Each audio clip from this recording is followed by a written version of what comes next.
Hello, and welcome to another episode of Angel Insights, the show that goes deep into the world of early stage investing.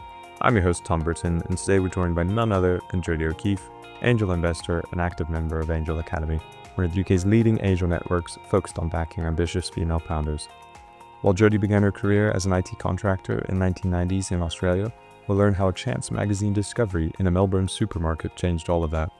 We'll also delve into how she turned 3 completely different careers into angel investing expertise, why she asked female founders how big can this be when others focus on risk, and what collective intelligence really means when evaluating early stage startups.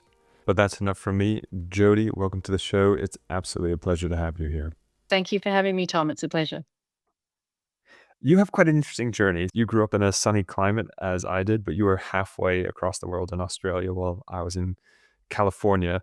I thought we might start by talking a bit about your journey, first professionally, and then how you got into Angel Academe.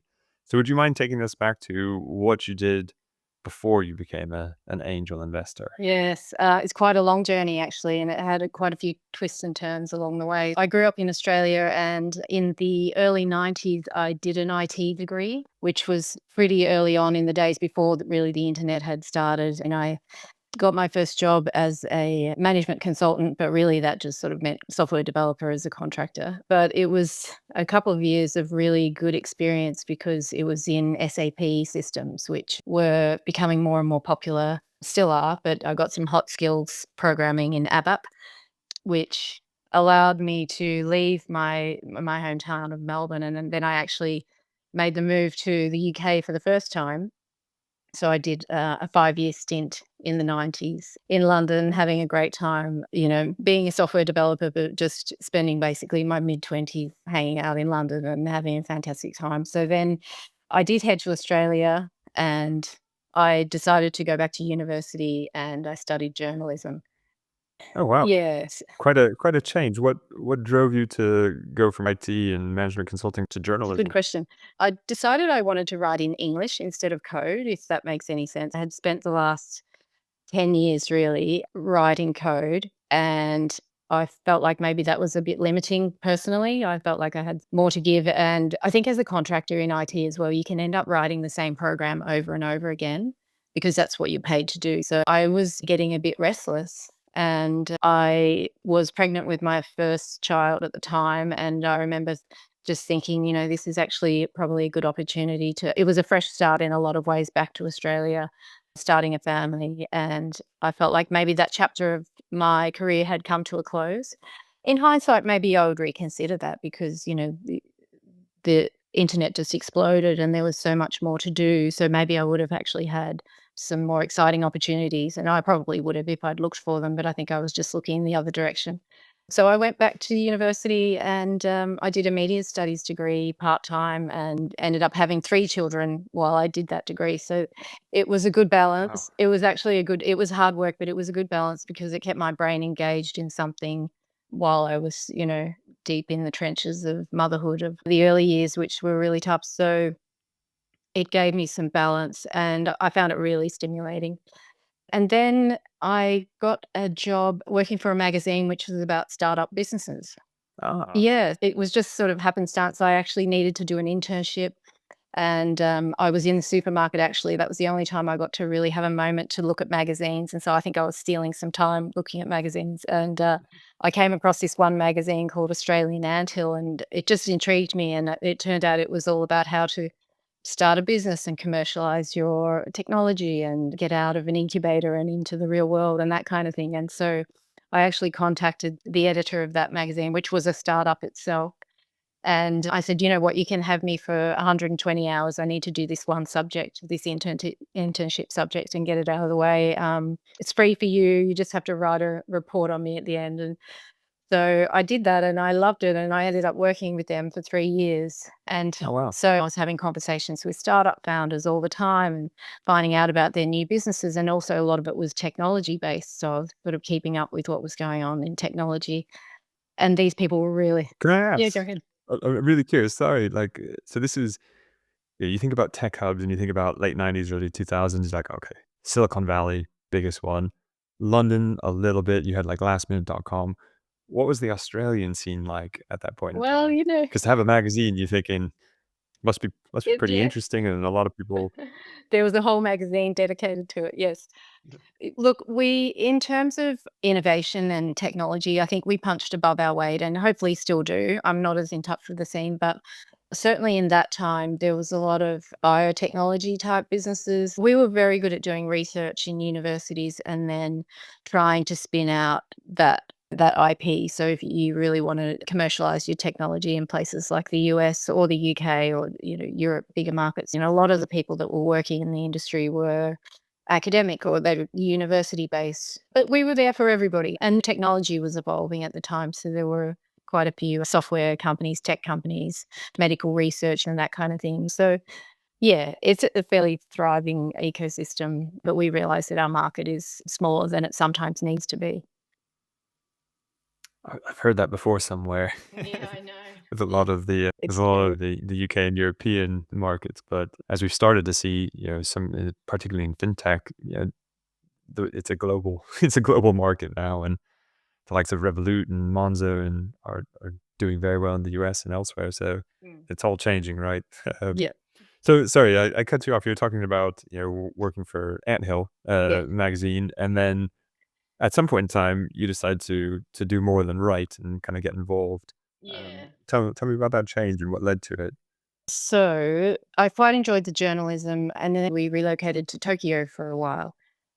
So Oh, that was the impetus for basically leading that job at the magazine, and then I went to Tokyo and I did a little bit of writing there and focused also on trying to learn Japanese. Still trying, but yeah. So that was a family move with my husband's job. So he was a CEO, so he was working over there for a while. And then we came back, that was about 2 years worth, and then we came back to Melbourne, and, around about that time as well, the business that my husband was working with was sold, and so we had a windfall, basically. And so then part of what I wanted to do was to give some of that away and do it well, and to lead by example for the kids in terms of trying to make the world a better place. So I went back to university again, and I did a degree in philanthropy and nonprofit organizations. Just a short one, it was a graduate certificate.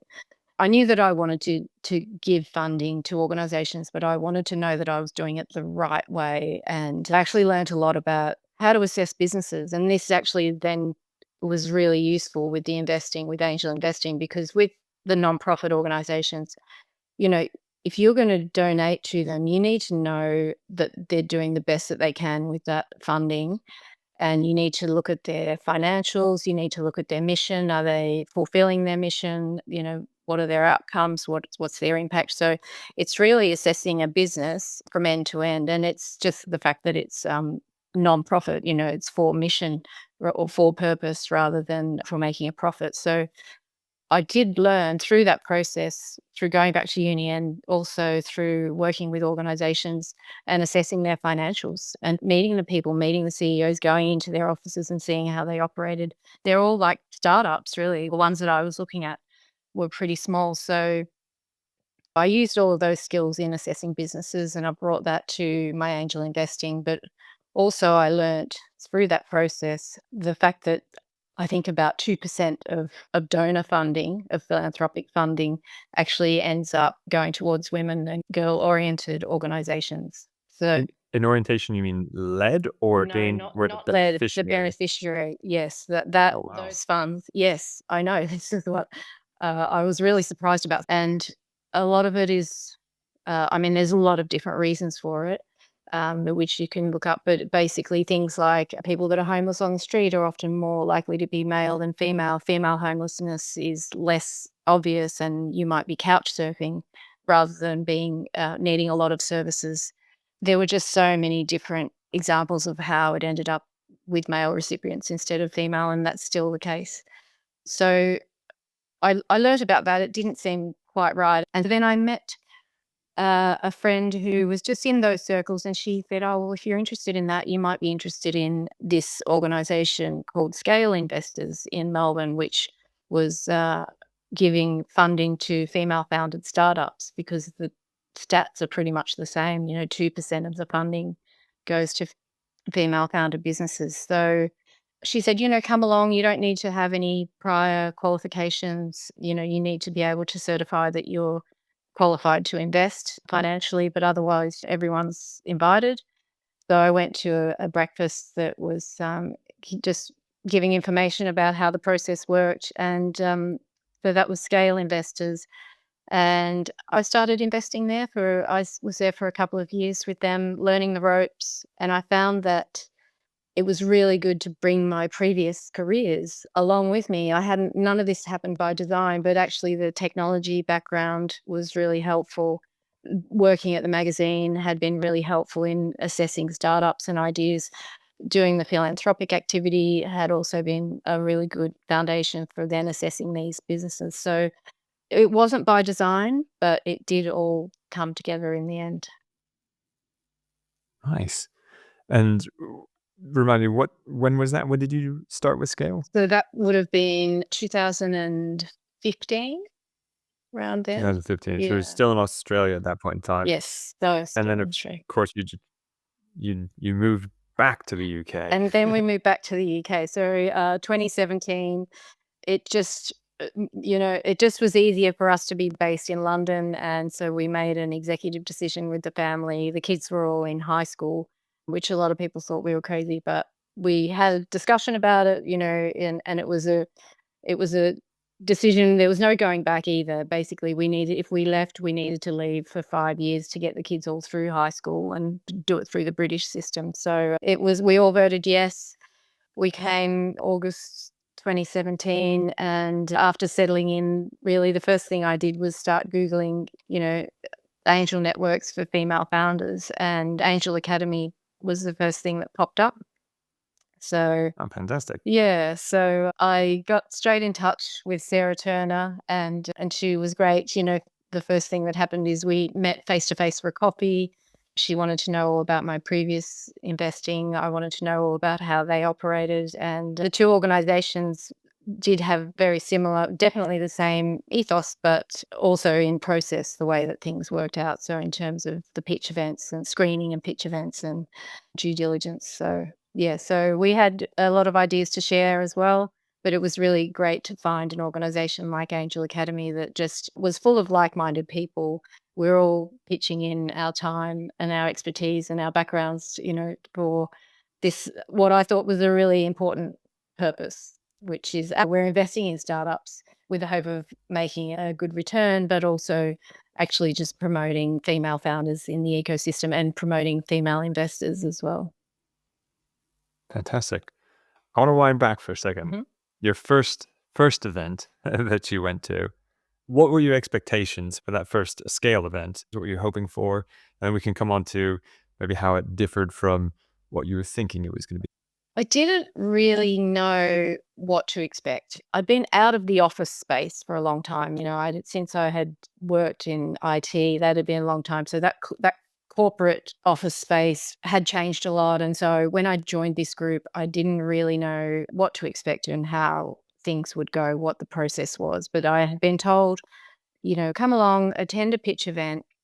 And I think there were 3 businesses that were pitching, and I didn't know how big the group was as well, the investor group. So what ended up happening was we were in a boardroom in, I think it was PwC offices, and we're all sitting around the boardroom table, and one by one, these founders come in to pitch their ideas. And so I was really pleasantly surprised at how it went, how inclusive it was, I guess. It was a very comfortable experience for the founders, I think. So that one of the main things was, whatever happens, whether this founder gets funded or not, we want the experience for them to be overwhelmingly positive, because I know a lot of the female founders pitching to rooms of all male investors had not had such a good experience. So no matter the outcome, the experience is meant to be comfortable and helpful.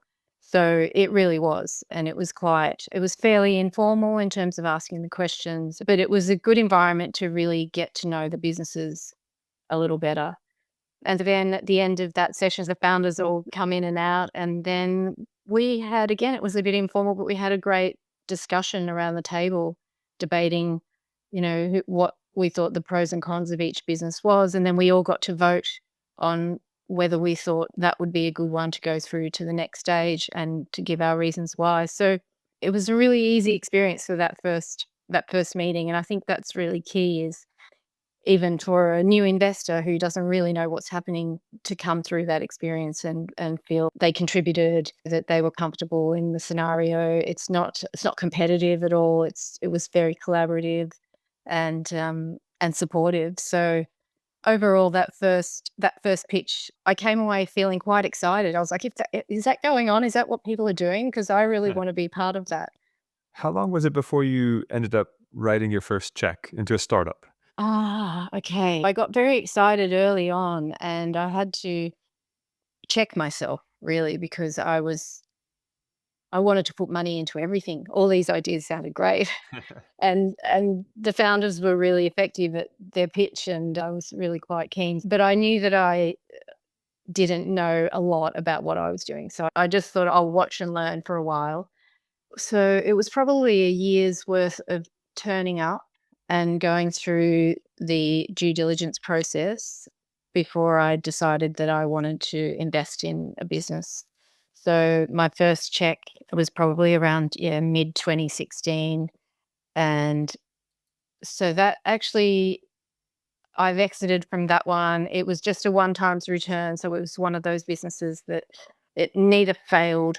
It wasn't the huge upside. It just plodded along. They didn't ask for any more funds for the next 7 years. And then finally they Oh, gave wow. us all our money back. So that was That's not, I it's mean, not bad. assuming that no, 50 to 60% of businesses go bust and another 10 to 20 don't return anything. Getting a 1x for your For the first first investment. investment, I know I look back on that and I think, well, I really didn't know what I was getting myself into with that investment. It was a marketplace as well. I've learnt later that I don't stay away from marketplaces, but I've probably learnt their problems, and what to look out for, in because it's just a classic business model. I just thought the founder was really solid. I thought the idea had a lot of potential, and the way that things were changing in social media and that kind of thing. It was sort of like a micro influencer platform, matching up micro influencers with brands. And I didn't keep a very close eye on it, but I know they didn't come back asking for funds all the time, which is what can happen.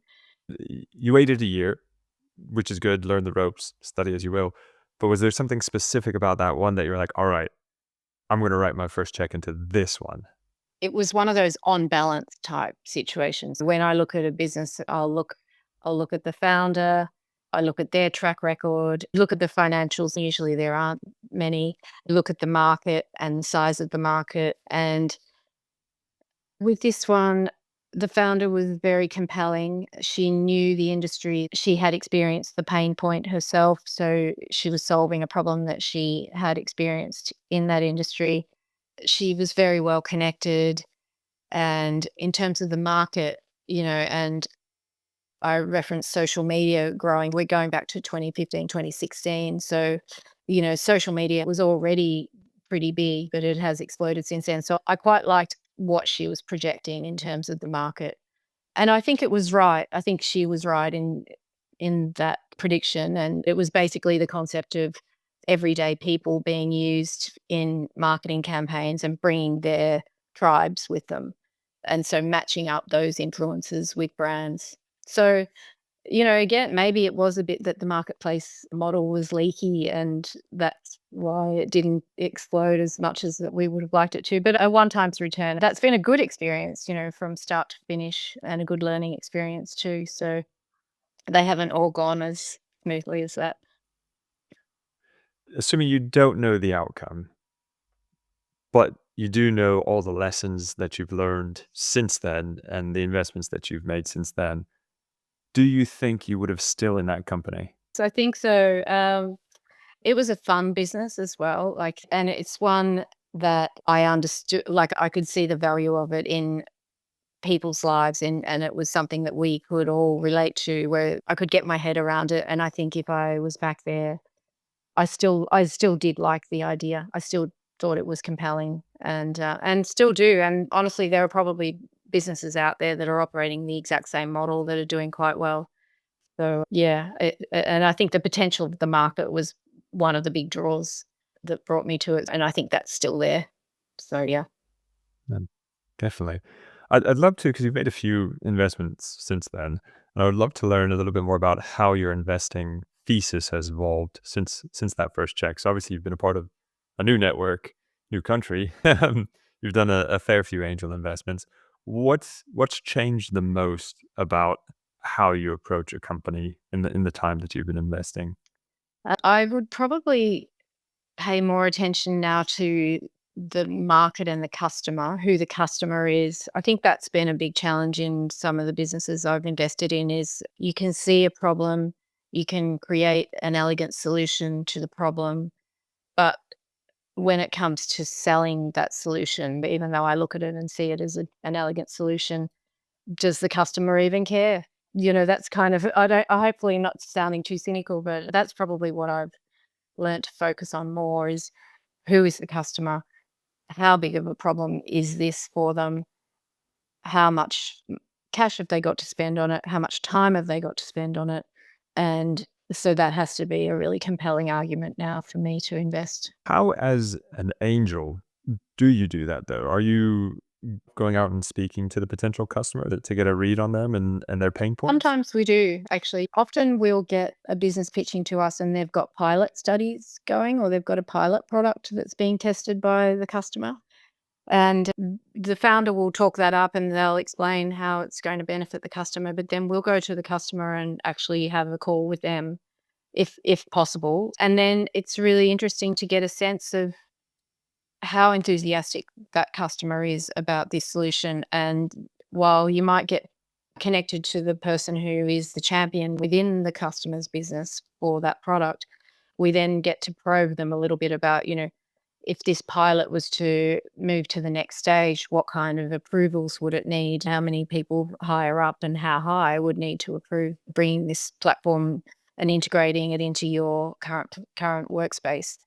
So we get a read from those champions about, okay, if they're a bit worried, but they're going to do their best. And, then it does raise a few questions of what is the impetus within the organization? Because things can just get, it's like nice idea, but we haven't got the time for that now. We haven't got the budget for that now. Yeah, so that's how we'll do it. We work all of our connections and within the investors network, we'll have some people that are expert in that area and they'll have connections and we can ask them. So we go around a few different ways to get a bunch of different opinions about how big of a problem is this for this customer and who are some other customers and talk to them and maybe would they appreciate this kind of solution to that problem. And they might tell us a totally different story. You've mentioned networks a few times there, which is good because I read a few articles published by Angel Academy that talk about this idea of collective intelligence. What have been some of the interesting learnings from your peers in the Angel Academy network that you'd be open to sharing with us?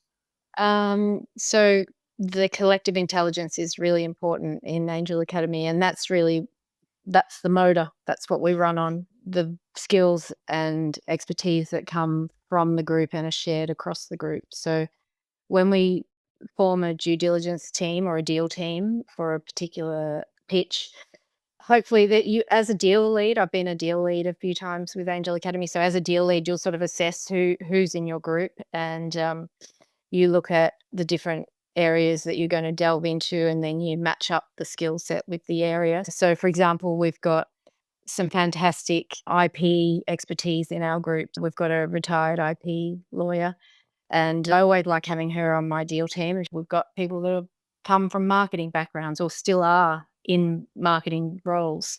And so they're active, their networks are huge, they've got feet on the ground. We've got plenty of people that have come from finance. So that's always fantastic to have them go through the business plan and the financials. There's exited entrepreneurs as well as, people with industry and sector expertise. And the exited entrepreneurs are really, really valuable because they have been there before and they're the ones who can really mentor the founders and get them through some tough stages.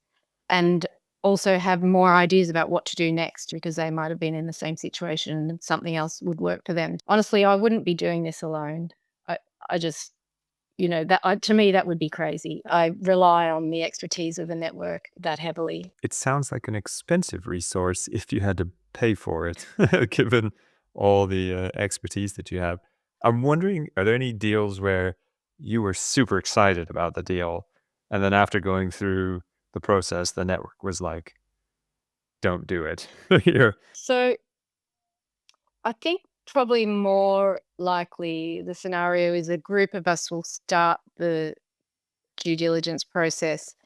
And what I find happens to me, is I'll either get more excited as I go along, or something will start to feel a little bit off for me. So, yeah, there has been a couple where everybody was very excited in the beginning. And as we went along, I started to have my doubts, and then you're quite within your rights to just drop off the deal team, and you just say, actually, I'm out and these are the reasons. And it's good to share that with the rest of the group, but then often they will just keep on going ahead and they'll invest, and the business will go on to the next stage. So I think there is a lot of intuition, and people read other people read founders differently as well. So everybody on the deal team is picking up something different from the founder, and that's part of why we all share. So we share what we think are the risks as well as what we think is going to be the great upside or the strengths of that founder. I hope I've answered the question. I think you have. I just wanted to go back to the collective intelligence that you've amassed in the network, because obviously it's super important to have that when you're reviewing the deals to try and weed out the ones that are less likely. But how does that come to effect when you've decided to invest, and after the investment process, are the team still quite heavily involved with the businesses? Yes, they are actually. And I think that's what we add in terms of being angels. And that's what you want from your angels. They talk about smart money. It's actually at that angel investing stage, the smart money is really getting people onto your cap table who are going to promote your business and open doors for you. So it's sharing networks, it's setting up meetings, it's making introductions, it's also bringing whatever expertise you might have that can help the business. So in the example of the IP lawyer, she'll keep on working with the business within reason as long as they're facing any IP challenges. So we all know coming into it that we're going to help promote this business in any way we can, and everybody wins, everybody benefits from that. It can then go to the other extent of actually having a board seat, and really helping to steer the business. But there's also everything in between. So we share our networks, we find somebody who can help. If it's recruitment, we've got people that are in recruitment. We have lawyers with Kingsley Napley, we have accounting support, that kind of thing. So it's really beneficial to have that involvement, and have that collective intelligence as a support for the founder. Fantastic. And you mentioned that the deal leads sometimes take board positions, and you've been a deal lead before. So have you taken a board position? And if so, what was your thinking going into it, and why that particular company other than being, the lead? Was there something about it? I think part of stepping up to be the lead is what would bring you to the board role, and that's usually that you're really excited about that business. So I ended up on the board of a business that's in the music industry. Actually, it's AI for music. And the reason that I got so excited about it, and put my hand up to be the deal lead, is I really wanted their product to hit the market. I wanted that product. I wanted to be a customer. So I put my hand up to be the deal lead. And in this case, it just so happened that Angel Academy were the round lead. So we were setting the terms, and leading that process meant that I was very close to the founders. All of the terms that we negotiated, I was sort of on the inside already. And then there was a board seat, and then the logical thing was to have myself take that seat. So yeah, but basically it was because I was interested in the business. So it's just something that I Mhm. wanted to see out there in the world. That works, right? You want to have that connection, and you wouldn't be willing to put your time into it if you weren't enjoying it, which clearly it seems you are. Beyond the financial returns, is that part of what makes angel investing so rewarding for you, that you get to meet these companies and be a little part of it, or what is it is that's the most enjoyable aspect of angel investing? I think I think the most enjoyable part for me has been meeting the people, meeting the other investors and being a part of the network. I mean, yes, for the financial return, yes, to supporting female founders particularly, but I think the thing that keeps me going is I really like our fellow investors, and the social events are always really fun. There's They're regular. We have lunches through the summer. We have investor meetups. We get invited to attend, sometimes the angel business angel awards, that kind of thing. So for me, it was really what I really enjoy is being part of the network and meeting the people, and especially coming from Australia, landing, in 8 years ago. I'd say some of my closest connections that I've formed since then have been through working alongside the other investors and with the founders. And I just think it feels good to be making a change in the world. It's backing female founders. It's I think we need to step up and make that change. I don't think it's worth sitting around saying that's not fair. Women only get 2% of the funding. I would rather actually just get involved and be part of the change. You're absolutely right. I know one of the stats that Angel Academy brings up quite a bit is that women have 52% of the wealth and yet make up less than 10% of angel investors.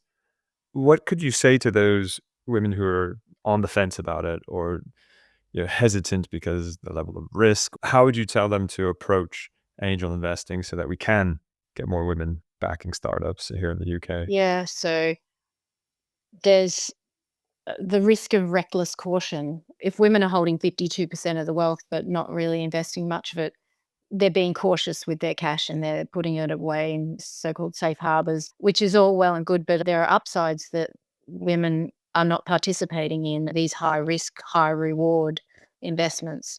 So I think part of the reason women should get involved in this is because it is there as an opportunity. And if you're sensible about how much you invest, you're going to be okay. The downside is limited, but the upside can be unlimited. And so it's a really interesting dynamic space that women investors are not really participating in that much. So I think there are good reasons to participate. And the way to do that, if you're not feeling like you have an in and you don't have a network to go and do that with, is to find the network. They're out there. So sure, we've got Angel Academy, which is supporting female founders, but there are also networks that invest in sustainability. You can find your tribe. So that was the main thing. Is the first is to find your tribe, and then for something like Angel Academy, really part of the reason we exist is to educate investors, new investors, on how this process works and to share the load so that you don't have to be the expert in all areas. So the way that we do that is we have an education session in the beginning. So if you're new to investing, you can participate in a workshop. Then if you come along and join a deal team, there's no pressure to invest, but you can just be part of the process and you can see what the steps are. You can contribute or you can just observe. That's fine too. We give you a buddy. You can have a buddy that you can go to, or you can join a deal team and take a section of the due diligence and do that with somebody else who's done it before, so you can learn the ropes from them. So there's a lot of different ways that we make it easy to enter. I think once you get going and once you join the network and you meet some of the people and you come to these social events, you realize that it is actually a lot of fun. It's not that challenging. It's actually really rewarding. And, you were there for a good reason in the first place. So I would encourage people to give it a try. If it's not for you, it's not for you. I was going to ask next the best piece of advice for someone considering their first angel investment, but I think you have answered that adequately. So I'll ask the next question in what is going to be our rapid fire session, if you don't mind. What one question do you always feel you have to ask founders, no matter what sector they're in or stage? I like to ask, how big do they think it can be? Because particularly for female founders, they don't get asked that as much. They get asked about how you're going to minimize your losses type thing, whereas I think we need to encourage and we need to ask questions about the upside. And that's not just in terms of, how big is the market, But it's also like, what other verticals might you apply this to? I always like to ask that, because I think if you can prove it in one vertical, then things can really open up for you if you've already got that vision of where it can go in terms of other verticals. What's the biggest red flag that you spot in early stage pitches? Probably in my investor history, it's the red flag that I spot most is about the founder relationships, if there's co-founders. So I watch that very closely. I watch the dynamic very closely, and I like to get a feeling for how aligned they are, and I also like to get a feeling for if things went wrong, would they be okay? I try not to get too personal about it, but I think it's a predictor because things are gonna be tough. They're gonna have to try and raise more funding. They're gonna have to cut back at some stage, and I think they need to be equally enthusiastic, and to have that strength to hold on, you need the commitment and you need to really believe in this business. So I watch for that kind of thing, any discrepancies between the co-founders. If they're unequal co-founders, that bothers me. Hmm. Trend that has you most excited at present? I think AI, it has to be AI. Although having been on the board of an AI business, I am seeing what some of the challenges are in general for AI businesses. A lot of it is about, having the data to train on and having access and the right to train on that data, I think. So I am excited about AI businesses. Some some businesses though that turn out to be successful are just the really boring ones, and so I think you should not overlook those as well. I've got an insurance app business. It's not the most exciting thing ever, but it is solving a problem and it's doing quite well. Fantastic. The last one, the best resource that you would recommend to anybody who's thinking about getting started angel investing? So there is the Jason Calacanis book, which is I think it's just called Angel Investing. That was a good book for beginners, as in how to get started. That was definitely a good book. There's a heavier book which is called, I think it's called Venture Deals. Oh, Brad Yeah, Feld. yeah, Yeah. that one. So that's, you know, really a really good resource when you're getting down to the nitty-gritty of working out your term sheet, and that's, but I think if you don't have any experience in that area, it's a really good book to read.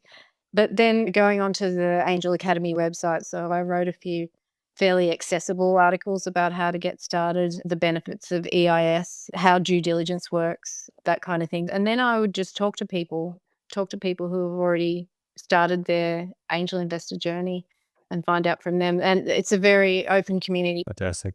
Well, look, it has been absolutely fantastic having you on the show. I think I've learned quite a bit myself as well. So thank you for joining us. For anyone who is listening, please do head over to the Angel Academy website. As Jodie's mentioned, there are some great articles on there, some by Jodie yourself and some by some of the other tremendous angels on the team. But one final thank you from me. It's been a pleasure. And I hope we can do this again soon because I'm sure there's many more lessons that we can share with each other. Fantastic. Thanks a lot for having me, Tom. It's been really fun. Well, that's it for this episode of Angel Insights, and I do hope you've enjoyed that as much as I have. A final thank you to Jodie for sharing her incredible journey. If you'd like to learn more about what the network at Angel Academy are building, please do head over to angelacademy.com. That's ANGELACADEME.com. And to learn more about what we offer at SyndicateRoom, please head to www.syndicateroom.com. Sign up, it's free, and you'll get lots of useful information. If today's conversation has inspired you to explore angel investing yourself, remember Jodie's advice. Find your tribe, start by observing, and don't be afraid to ask, how big can this be? Remember to like and subscribe, and we'll see you in the next episode. Until then, bye.